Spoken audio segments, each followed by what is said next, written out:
نێوانی ئێمە و خودا چەندێکە؟ چەند کەس لە ئێمە لە بیردۆزی ڕێژەیی ئەنیشتاین تێگەیشتووە؟ کێ هەژمونی تەواوی بەسەر پۆلێنی زیندەزانی و بەشە جیاجیاکانی بایۆلۆژیدا هەیە؟ کێ بە شێوەیەکی گشتی شارەزایە لە هەموو بەشەکانی کۆمپیوتەردا؟ هەرکەم لەو زانستە تاقیکاری مرۆڤایەتیانەی کە لە زانکۆکانی جیهاندا دەخوێنرێت چەندین ساڵی دەوێت بۆ وەرگرتنی پسپۆڕی و شارەزاییەک بە بارتەقای خۆی.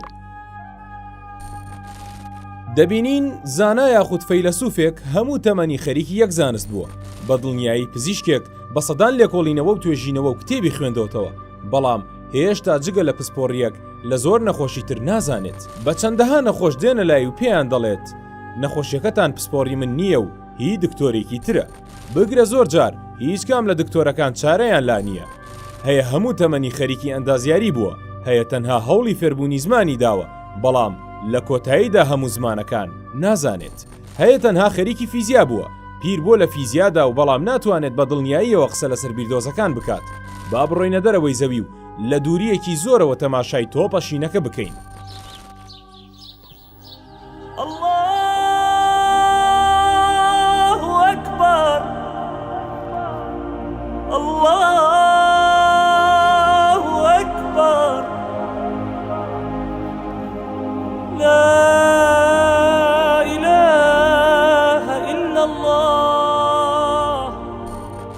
بە ملیۆنان مرۆڤ و ملیاران بوونەوەری تێدایە. ئەسپە و خەریکی غاردانە، باوکێکە شیرینی بۆ خێزانەکەی دەباتەوە، ئەندازیارێکی نەوتە و لە کێڵگەیەکدا کار دەکات. لۆرنس کراوس و دۆکینز و هۆکینگ هەوڵی سەلماندنی نەبوونی خودا دەدەن، لەولاوە باوەڕداران بە پێچەوانەوە بوونی خودا دەچەسپێنن. ئێمە لە دووریەکی بێدەنگەوە سەیری ئەم هەسارەیە دەکەین کە پڕە لە قەوچەبازی فەیلسوفان و یاسا بێسوودەکانی فیزیاناسان و جم و جوڵە بێمەبەستەکانی مرۆڤ. ئەگەر زیاتر دوور بکەوینەوە ئەوە نەزەوی دەبینین نەکۆمەڵی خۆر و هەموو ئەو زانست و بیردۆزانەی مرۆڤایەتی لە هەوڵیدان نامێن و کاریگەریان نابێت لەسەر من و تۆ.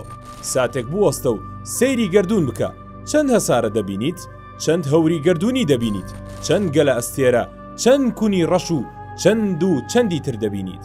دەزانیت سەرچاوەکانی زانین و زانستمان بەسەر ئەمانەدا هیچە و مرۆڤ تەنها لەسەر کاغەز قسەی لەسەر دەکات بە ئەگەرەوە.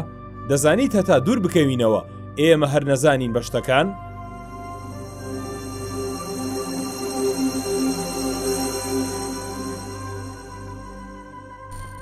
با بگەڕینەوە سەر زەوی بپرسین چی دەربارەی قوڵایی دەریاکان دەزانیت؟ ئایا گەیشتویت بە ناسین و دۆزینەوەی هەموو زیندەوەرەکان؟